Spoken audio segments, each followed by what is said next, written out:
Hey folks, Wes and I had a chance to talk to Team Discraft member Brian Earhart about some of his plans for the 2019 season, and he was able to share with us some really exciting news about Discraft that I think you're going to enjoy.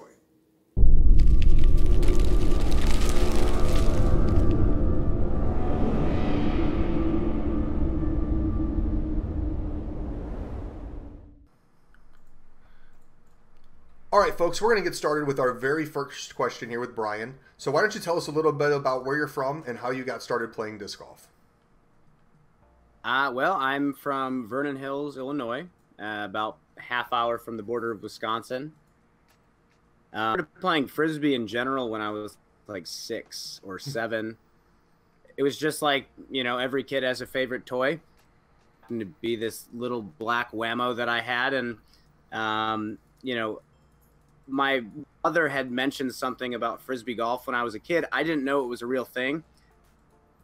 So I took it upon myself to tape number signs to all the trees in my neighborhood, and I just played by myself. And I had no idea it was a real sport. I had no idea Ultimate was a real sport. I like myself in my front yard and pretend like I was playing Ultimate. Like, it started that young. But my first time playing on an actual course when I was like 13.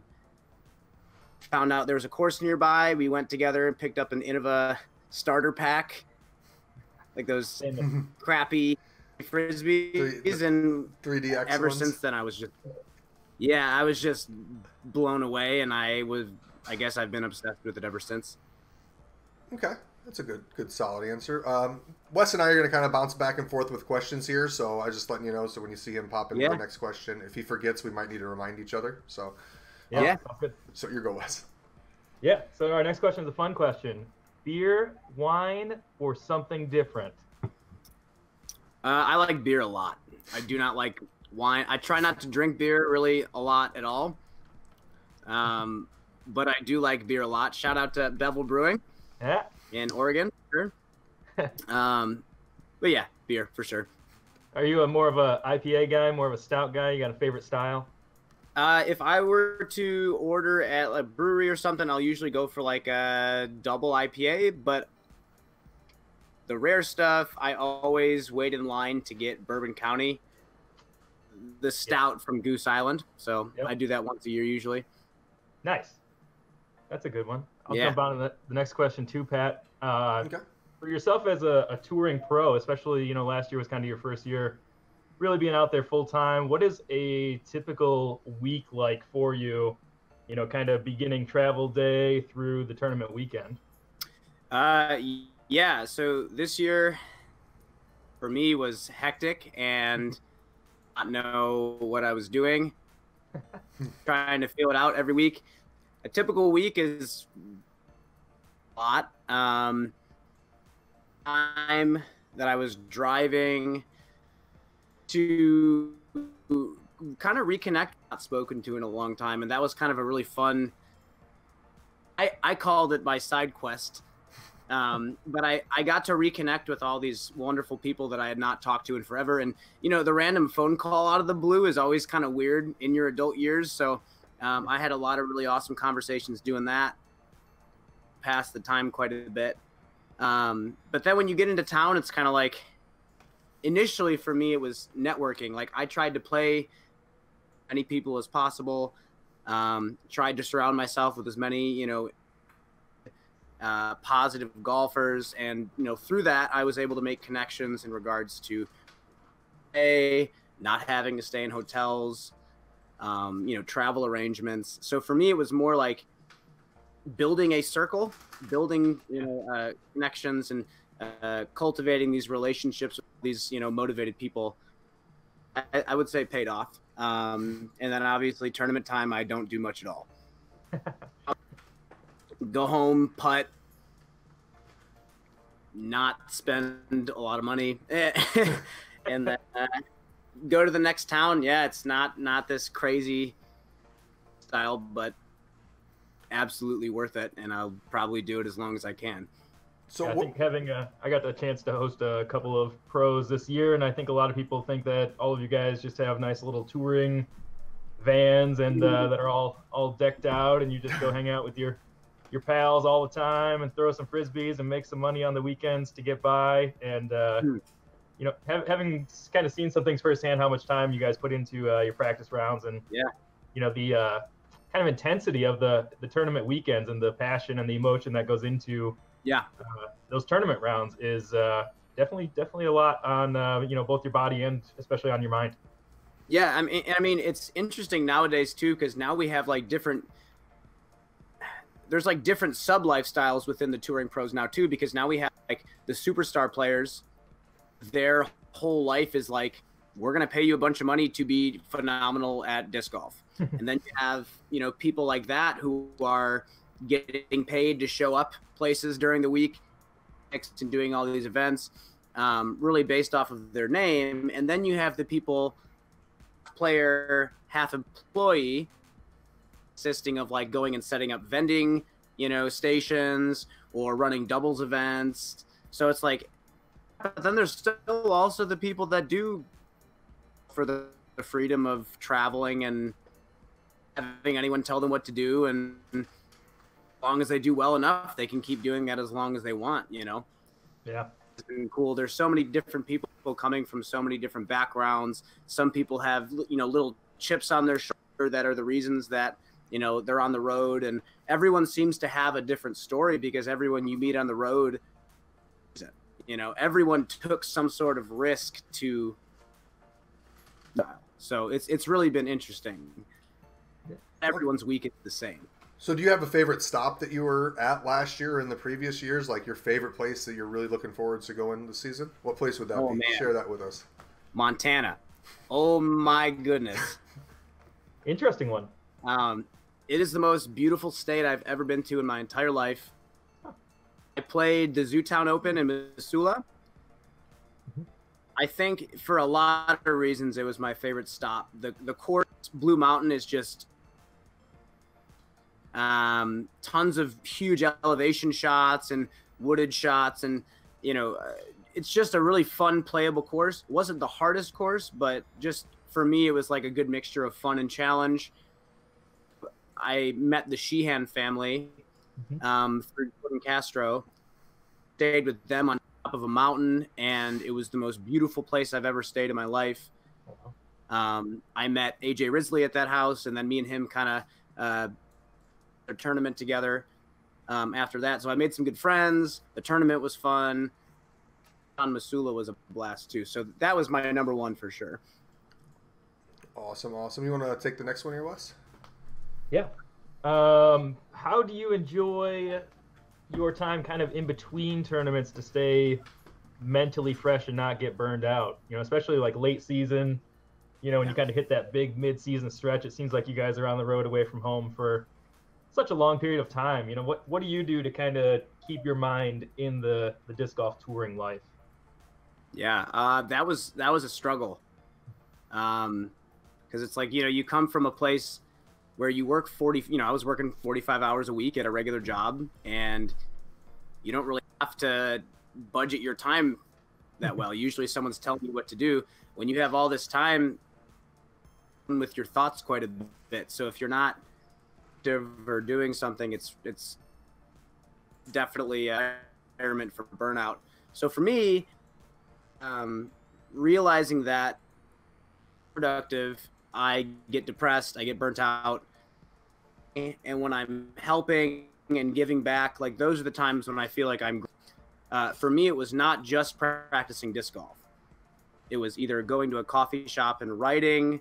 I did a little bit of blogging this year. I was building a side business with a friend of mine. Also stopped working to write his novel. We're kind of both in the same, you know, situation, but different fields. So I was working on that with him. I play music, so I do a lot of like, you know, practicing for like guitar, banjo, ukulele. As long as I kept my mind busy learning something, I felt like burnout was, you know, pretty good to go and go there anymore. Okay, so as for next season on all the places that you're going, where do we expect to see Brian Earhart, maybe on a lead card, top 5, top 10 finish on a big event? Like, what course are you really looking at saying, you know what, this is the one that suits me, this is where I'm going to stand out? Okay, so I think there's a few places that I finished pretty well, and I had one pretty poor round each time. So that first one was San Francisco, lefty friendly. And I think I got like 15th there, and I shot a pretty poor round. So I cleaned that up. I think that's a top 10 finish, no problem. I think USDGC is another course that I play really well at. I think I got like 25th there, and my first round was like a +2. Capable of shooting great rounds out there. Took a 7 on hole 17 the first day. That kind of screwed me. So that's another one. Iron Hill I play really well at. And I had another one. Georgia is another one. Hall of Fame Classic I think I'll be able to come back and shoot well at as well. I like the woods a lot. There is a wide open course that gives me a lot of power lefty hyzers, then no problem. Nice.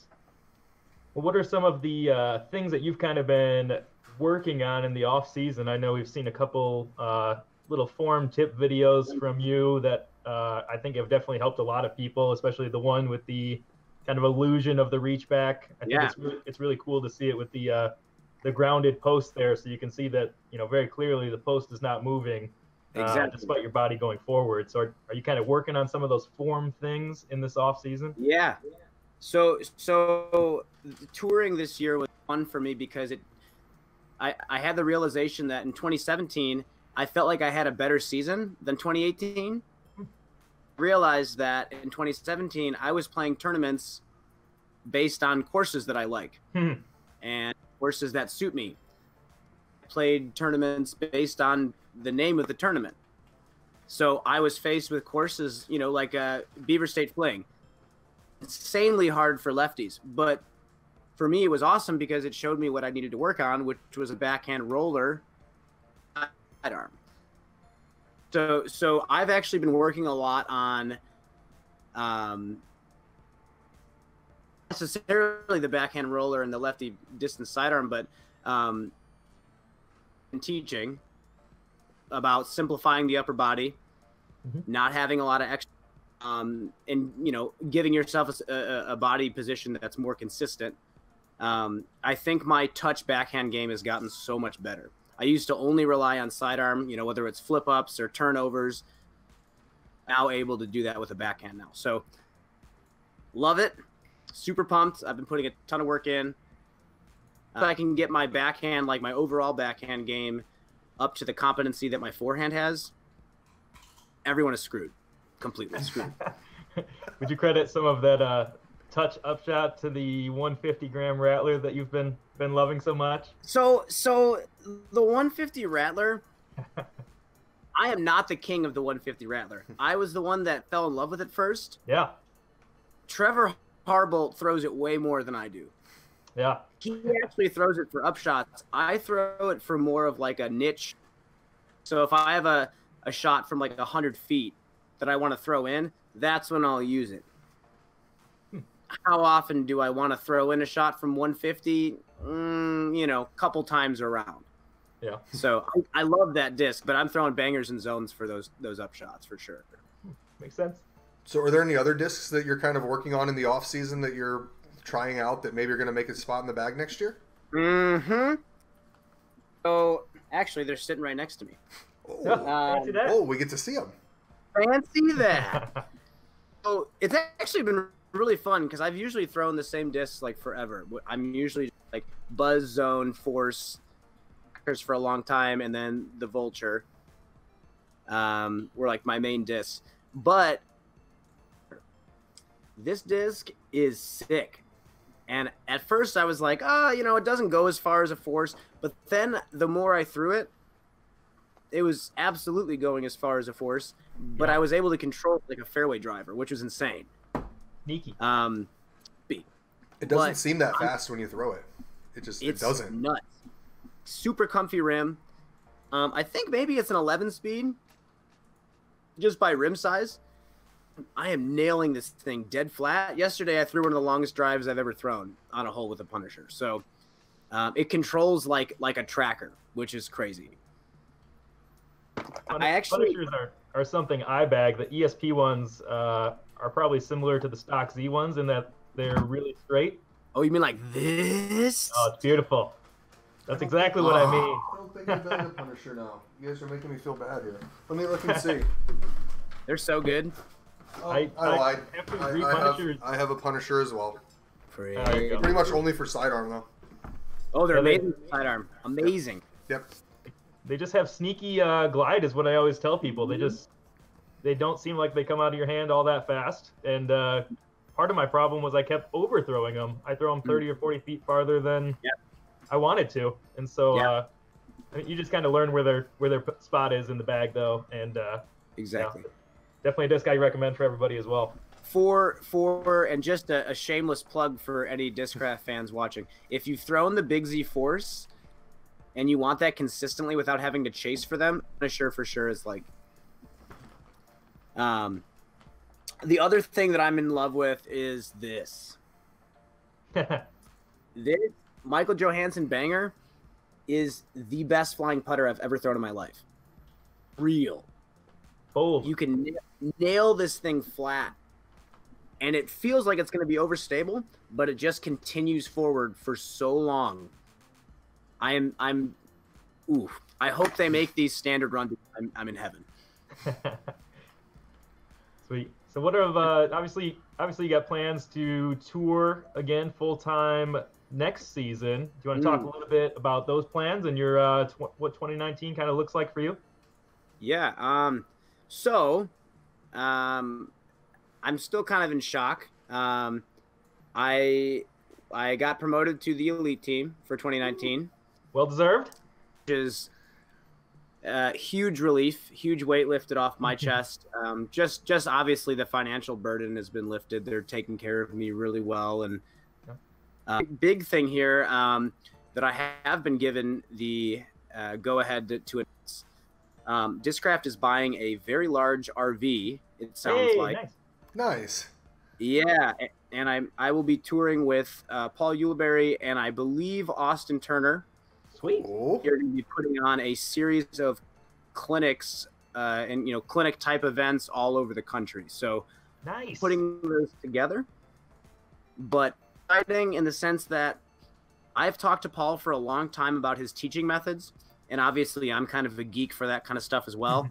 And we teach very similar mechanics. Nice. Ways. He's more of a mechanical thinking person, and I'm like the complete opposite.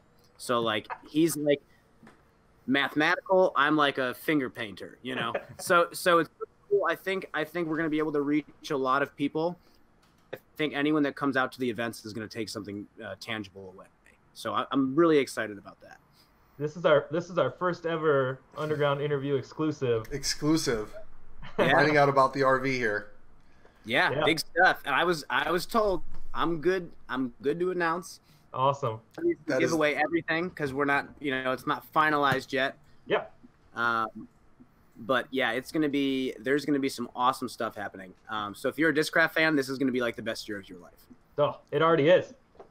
With awesome news comes an awesome giveaway. I got a Zine Zone for you guys. This is, the Zone is Brian Earhart's favorite disc, and we want to give one away to you. So to qualify for this, just comment down below, do you bag a Zone, yes or no? And what is your favorite Zone shot? And we're going to go through and we're going to pick a lucky winner. We've got one more question, and then I know we've had a little bit of latency issues with this, so we're going to try to do a 10-question rapid fire for you, Brian. Cool. If we can get that situated. All right. So what's the biggest tip that you can give to a newer player looking to improve? Your number one tip. You only get to give one. I'm going to give one amazing tip. Sound like I'm being a parent. It actually has nothing to do with or anything, because I don't think anyone can learn a new skill if their mind is not set in the right place. So a new player is watch the way you talk to yourself. If you're labeling all the shots you throw good or bad or awesome or terrible, you don't want to tie those types of words, because you call a shot bad, obviously there's a negative connotation to that. It's much better to just say, oh, that shot was too low or that shot was too high, and then learn from it and move on. In that habit, it's going to generalize to your actual life as well. So if you find yourself in traffic and, you know, I don't know, and you call yourself an idiot, or you call somebody else an idiot, or you get frustrated when an outside circumstance doesn't go your way, watch the way you talk to yourself in that situation as well, because more than likely you'll start to do that in golf. So try to label things more objectively than subjectively, I guess was what I'm saying. Does that kind of make sense? Yeah, perfect tip. And I think that's one that a lot of people go past. You guys got to remember, this is a mental game. It's 100% a mental game. And just like when you're putting, an idiot and saying your putt sucked doesn't do you any good. Saying the putt was too left is fine. Okay, so let's go ahead and try these 10 questions rapid fire here. So Wes, I'll let you take all 10 questions. If you want to zip them through to Brian, we'll get this done. It should take us about a minute to do this. Yep. So there's some interesting facts here, guys. Rapid fire, quick answer. Movie in or movie out? Ooh. If the movie is good, I would say movie in, because they do have nice recliners these days, for sure. Seahorse or real horse? I would say real horse. Snow and cold or really hot and sunny? Extremely hot. As hot as possible. What celebrity would you rate as a perfect 10? Olivia Wilde. I love her. I don't even know who she is. I don't Her either. eyes are very pretty. Anyway. We'll throw a picture of Olivia Wilde in here right now. This spot. Harry Potter or Game of Thrones? Harry Potter. Power grip or fan grip? Fan grip. One hole sudden death playoff. Who wins? You or Tom? Me. What does Tom say to that one? Tom would say me. Okay. onto your quick fire. Ice cream or snow cone? Ice cream. Who is your favorite between Ben Calloway and MJ? Oh crap. Oh. Gauntlet thrown. Well, I am in Ben Calloway's wedding, so I'll pick Ben Calloway. All right, fair enough. Ben is actually one of my favorite humans on the planet. I love MJ, but Ben's been there for me for many years. So yeah, I'm a huge fan of both. For those of you that don't know who Ben is, I'm gonna throw a picture of him up here on the screen so everybody knows exactly who Ben Calloway is. One of the best throwers in the game that no one's ever heard of recently. Yeah.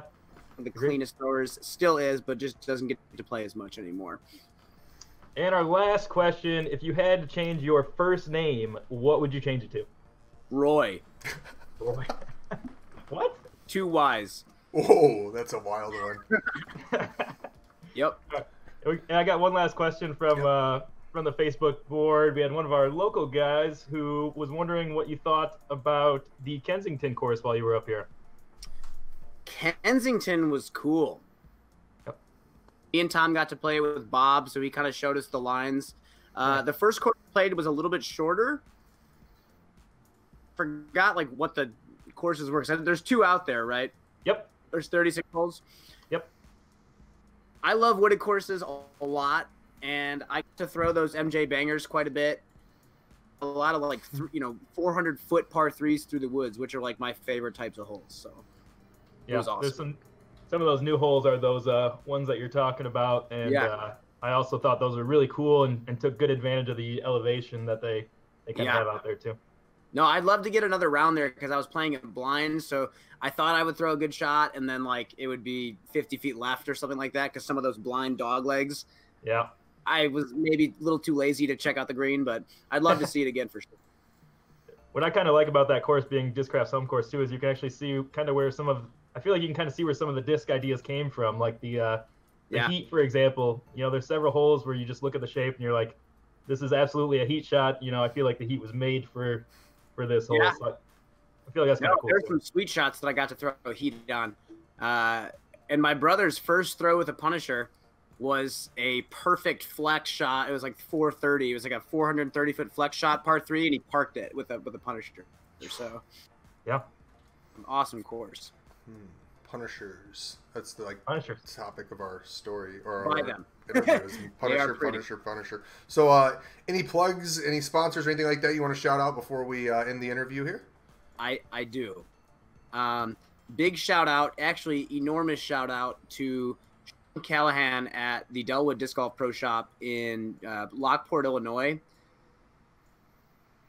The biggest hustler that I know. He runs an extremely successful disc golf pro shop and inspires me so much. The amount of talks that I've had with him on tour, you know, I talked to him on the phone for about an hour and a half when I was probably the most burnt out of the season, and he snapped me right out of it. And, you know, he gave me some gas money to get out to California, and just a really generous guy that loves disc golf in their area. Be on the lookout for some huge things happening from his pro shop. Nice. Delwood Disc Golf. Yep, for sure. All right, guys. So, hot topics today. Discraft RV. Brian Earhart's going to be rocking in it with Ulibarri. And who else did you say? And Austin Turner. Austin Turner. So that's going to be a fun RV to catch at the events. But yeah, if you guys haven't had a chance to check out Brian Earhart, make sure you guys check him out on Facebook. I'm sure we've got some live coverage from him this season if you want to see him throw. Also, make sure you check out his practice series that he's been putting up on the Discraft YouTube.